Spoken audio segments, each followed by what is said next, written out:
Hello everybody and welcome back to my channel. In today's video we've got to talk about Man United. Now recently all the talk around Man United has been managerial speculation following the dismissal of a certain Norwegian PE teacher and the temporary appointment of Ralf Rangnick. A surprisingly intelligent move from Woodward & Co. But I want to focus on transfer speculation because it feels like we don't have enough of that. Specifically, I want to talk about the midfield area. Now it's well documented that Manchester United need a couple of central midfielders, and I have arrived to save the day with my infallible transfer suggestions. So without further ado, let's begin. Now with my first transfer target, you probably don't need much convincing that Man United should sign this guy. He's making all the headlines recently, not only for his footballing ability, but also for his musical talent. Rice, baby. Rice, baby. Yes, it's Declan Rice. What is there to say about this man that hasn't already been said? This season he has been absolutely phenomenal. Since breaking through a few years ago, he's gone from a promising centre-back to one of the most dynamic midfielders in Europe and the beating heart of a thrilling West Ham side. Now obviously, Rice's most well-known main attribute is his defensive ability, and the stats back that up. 5 tackles and interceptions per game, very strong output, and that's always been something he's been good at. There's never been any questions about his ability to break up play in the midfield. You know, he started out as a centre-back, so obviously he's got to have some semblance of defensive intelligence. What's incredible about Declan Rice is the way his game has evolved and improved so rapidly at such a young age to now mean that he is not only an outstanding defensive midfielder, he can do everything. For someone who once looked very static on the ball, lacked confidence in driving with it, he's become one of the most fun to watch ball progressors, ball carriers in the midfield in the Premier League. He's so just clean with the ball at his feet. His ball progression numbers with the ball at his feet are excellent. He's also a very reliable passer. He's got an 88% passing accuracy this season in the Premier League, including 79% for long passing, which is very impressive. Long passing completion rates tend to be a lot lower for obvious reasons. Now his passing isn't the most impactful. He's not making huge amounts of progressive passes or passes into the final third, but it's just reliable. He doesn't give the ball away a whole lot. He's so good at driving forward with the ball, bringing it into the final third, then laying off to someone who's more impactful in that final third, someone like a Jared Bowen or a Saïd Benrahma. And he's just excellent at recycling possession. Everything's under control. You know, he's keeping the tempo going. He's keeping everything ticking over in the midfield. And that's something that Man United could really use, because right now the midfield is a mess. It's just chaos. There's no positional awareness. There's no control at all. It's just McTominay and Fred like running around kicking people. Rice brings that calmness on the ball and that reliability. He's so aware and so intelligent with his positioning. It always seems he's in the right place at the right time to just clean up. Whenever there's a loose ball, there's Declan Rice, just keeping things ticking over. He's got so many facets to his game now, and his rise has just been meteoric. I'm so impressed with him. He's arguably been the best central midfielder in the Premier League this season, which is not something I ever thought I'd say, even like a year and a half ago, when you could see the improvement he was making, but nowhere near this level. It's unbelievable. It's really unbelievable how fast he is improving. He's going to be one of the best midfielders in the Premier League and in Europe for a long time. Anyone who can pick him up should do, and I think Man United would be the perfect destination for him, and I think he would be a fantastic signing for Man United. Next up is another guy who's got a lot of transfer chatter recently. He's really come into his own this season. For any team that needs a central midfielder, he's kind of perennially one of the top 3 or 4 guys linked with them in that position. And of course, it's Monaco's young sensation, Aurélien Tchouameni. Now this guy, at 21 years of age, is already not just one of the most exciting defensive midfielders, not just one of the most promising, one of the best defensive midfielders in Europe, outright. His defensive numbers are just out of this world. For anyone, not just for a 21-year-old, for any midfielder to be putting up these numbers would be insane, and he just does it at this age. So he's on around 6.4 tackles and interceptions a game. That is mental. It's monstrous numbers. So you know this guy's going to hold it down. He's going to anchor that midfield. He's going to do his absolute best to make sure people are not getting past. He's protecting the defence to the absolute best of his ability, and that is something that Man United could really do with at the moment, because their defence, not great, and part of the reason for that is it has been so exposed. As much as Fred and McTominay, they do a lot of defensive work, they're industrious. Positionally, they're just not really great. This isn't necessarily a criticism of them, particularly not Fred, because Fred's just not that type of midfielder, you know. He's not going to sit back and protect the defence. That's not his style. McTominay, I don't know what McTominay is, to be honest. He doesn't really do anything at a high level, and certainly positioning is not one of his top attributes. When those guys are kind of flying around in the midfield, doing whatever, the defence is completely exposed. And Tchouaméni is going to do a great job of helping with that. And Tchouaméni, compared to Declan Rice, is not as dynamic on the ball. He's not much of a ball carrier. He'll look to pass the ball off pretty quickly after getting it, although generally his dribbling completion rate is actually pretty good.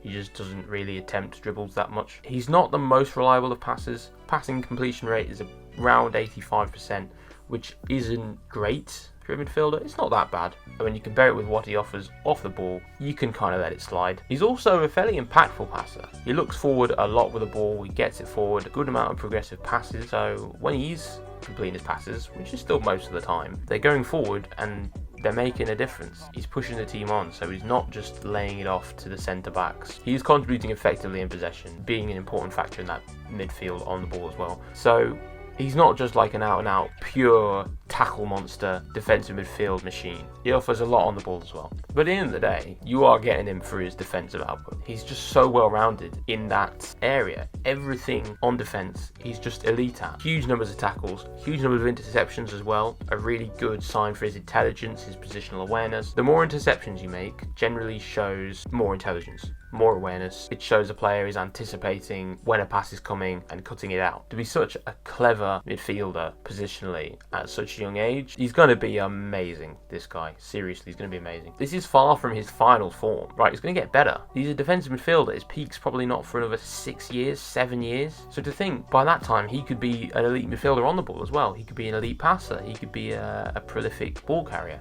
You look at how Declan Rice has progressed, and with the defensive number that he's putting up already, that would be scary. That would be really scary. Having Tchouaméni in that Man United team not only could offer increased protection for a pretty exposed defence, could also free up a certain Paul Pogba to roam free as technically part of a double pivot. We've seen Pogba tried in a double pivot a lot over the years at Man United, and he's never been paired with someone who can cover for him, who can clean up, other than like the first 6 months of Matic at the club. After that, he fell off a cliff, and there's been no one else. So Pogba has to do more defensive work, and that limits his ability to do what he does best, which is just absolutely dominate the attacking third of the pitch. Tchouaméni would allow Pogba to do whatever the hell he wants, and that's what you want Pogba to be doing. You want him to be just roaming, making plays happen, scoring goals, creating goals, and not having to worry about his defensive output too much. Now, of course, the concern is Paul Pogba could leave in January or in the summer. His contract is currently expiring. If the plan is to keep Paul Pogba, I would go in for Tchouaméni in January, convincing Pogba that this guy is going to allow him to play his best football. They're both French, so good communication there. That could convince Pogba to sign a new contract, and then that's a heck of a midfield duo. Kind of in conclusion with Tchouaméni, he doesn't bring the same amount of control necessarily that Declan Rice would, for example, but he is just so effective on the defensive end, and he could prove to be crucial in freeing up Paul Pogba and allowing him to play his best football. Now, number 3 on the list, we got a Spaniard, and we all know Spanish central midfielders usually pretty good, and this guy, he is right up there. Mikel Merino. Now, some of you Premier League fans might remember Mikel Merino from his time at Newcastle, or more likely you won't, because he didn't really do anything. But since leaving Newcastle after just 1 season, he's done a lot of things, a lot of good things, and a lot of things that Man United could do with someone doing. And Merino is the beating heart of a Real Sociedad side that has been consistently impressive over the last few years. He has been the driving force behind them becoming regular European contenders rather than just mid-table stragglers. And I tell you what, looking at Newcastle's midfield situation right now, it is baffling to me that they're letting him go. Seriously. Horrible, horrible decision. I presume he wanted to leave, and who wouldn't? In my opinion, Newcastle should have made a much bigger effort to try and keep him. But they didn't, and instead he has been absolutely balling with Real Sociedad. His combination of technical quality and industrious work rate has been the key for everything Real Sociedad do. He's extremely effective on the ball. His pass accuracy, quite low, but that's because he's playing a lot of risky passes. Almost kind of similar to like Bruno Fernandes in that his passing seems unreliable, but that's because he's constantly trying to move it forward, constantly trying to play these tough passes. Sometimes that can put him in a bit of trouble, but often it can put the other team in quite a bit of trouble. So he averages 6.7 progressive passes per game at the time of recording, and 6.1 passes into the final third per game. Exceptional numbers. He's making a real impact in possession on the attacking end. Those progressive passes prove that he's being a crucial link between midfield and attack, and that is another thing that Man United lack. I mean, to be honest, Man United lacked everything in midfield, but watching them, every single time I watch them, one of the main things that comes to mind is it just seems like they have no way of moving the ball forward. The ball will come to McTominay in the midfield. He'll just pass it to Wan-Bissaka, and Wan-Bissaka will pass it to Maguire, then Maguire will pass it to Lindelof, then Lindelof passes it to Shaw or Tellez or whoever's playing, and then he'll pass it to Fred in the midfield, and then Fred will pass it back to one of the centre-backs, and eventually they'll lose the ball. They need someone in that midfield who can pick up the ball, turn quickly, and look forward, who's got the vision, who's got the dynamic ability to link one phase of play with another, who can bring Ronaldo into the game, who can bring Sancho into the game, or Rashford. I mean, we've seen these guys look super ineffective for a lot of this season, and a big reason for that is they just aren't getting the support from the centre of the park. Mourinho would bring that in a big way. He could transform the way that Man United play. Now, unlike the other guys on this list so far, his defensive output isn't huge. It's pretty unremarkable, but there is a reason for that, and it's not that he's bad defensively or doesn't contribute defensively. The reason for that is Real Sociedad play a very high possession style of football. They keep the ball, and I mean, a big reason for why they keep the ball so much and how they keep the ball so much is Mikel Merino, because he's such a great technical player, and his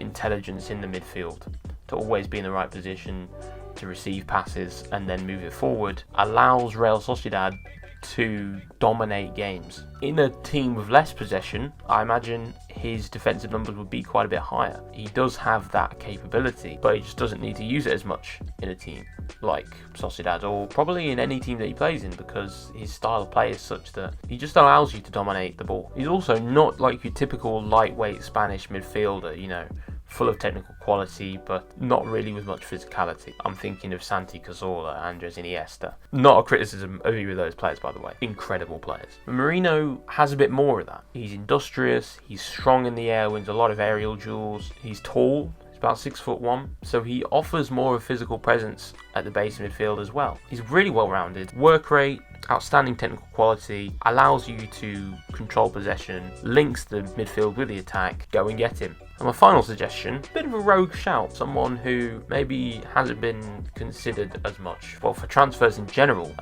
certainly not as much as I would have expected, because I think he's a really, really great player, and I think maybe the main reason that he is still at the club that he's at, why he's not attracting much transfer interest, is his injury issues over the last few years have slightly hampered his progress and may have put teams off. But in terms of his quality, it's all right there. I'm talking about Denis Zakaria. Now, he's a very different profile of player to really anybody else on this list. For starters, he's arguably the best passer. His pass completion rate with short passes, medium range passes and long range passes, all at an elite standard. 89% pass accuracy overall. Also very impactful, progressing the ball forward with his passing, moving it into the final third. He also brings exceptional ball carrying ability. Like I mentioned Rice's ball carrying ability earlier, Zakaria blows him out of the water. He's an outstanding dribbler. 71% dribbling completion rate, really, really strong for someone who carries the ball as frequently as he does. 5.7 progressive carries a game, 2.1 carries into the final third a game. Both of these numbers are elite, and it shows that he is super mobile, really, really great at getting up and down the pitch. And that is something that could be really, really useful in Rangnick's system. He's a guy who loves his mobile midfielders. He loves guys who can get up and down the pitch for 90 minutes, industrious players, quick players. Zakaria is exactly the kind of profile that I would expect someone like Ralf Rangnick to be wanting to sign. And the fact that Man United have got Rangnick in for the long term, probably, even if he's not always going to be the manager, shows that I think they're going to try and be consistent with their style of play. They're going to try and keep that philosophy even when Rangnick leaves the touchline. So I think Zakaria could still be a really good long-term signing for Manchester United. Defensive output from Zakaria is not as monstrous as Tchouaméni, but he still contributes very effectively, particularly with interceptions. I mentioned earlier how interceptions are a good gauge of how intelligent a player is. Zakaria's interceptions are super high, very comparable to some of the best in the world. So he's not only very mobile and very good at moving the ball forward, very effective on the ball in general, he's very good off the ball. He's averaging about 2.7 interceptions a game, very, very high. And he does have some limitations, not really much of a threat in the final third, doesn't get many goals or assists. Pretty similar to Rice and Stromeni, so that's not something I'm really too worried about for Man United. They've got plenty of guys who are pretty effective in the final third. He's not as good in the air as the other three guys, but still decent in the air, certainly not bad. He by no means lacks physicality, he's still got plenty of that. And he is very one-footed. Now the main concern with Zakaria is his injury record. He seems to miss a decent chunk of games every season, but so far this season he's been pretty consistently fit in the team. We'll wait and see how long that lasts, whether he can keep that going the whole season. If he can, great stuff. But that is the main issue that I'd potentially have with his signing. But again, I don't think it'd be a huge issue. And there you go. 4 central midfielders that I think Man United should look into signing: Declan Rice, Aurelien Tchouameni, Mikel Merino, Denis Zakaria. 4 different players, different styles, who would come in and offer different things, but all those things are stuff that Man United need. Whether it's Merino and Zakaria with their ability to link midfield and defence, Tchouameni with his outrageous defensive qualities, or Declan Rice, who kind of combines all of that into a very, very well-rounded player. So yeah, Woodward, if you're watching, sign 2 of these guys I mentioned, but probably not Rice and Tchouameni, although that would be incredible, be insanely expensive. Anyway, guys, thank you very much for watching this video. Please like, subscribe, share, and comment who you think Man United should sign. I will see you next time.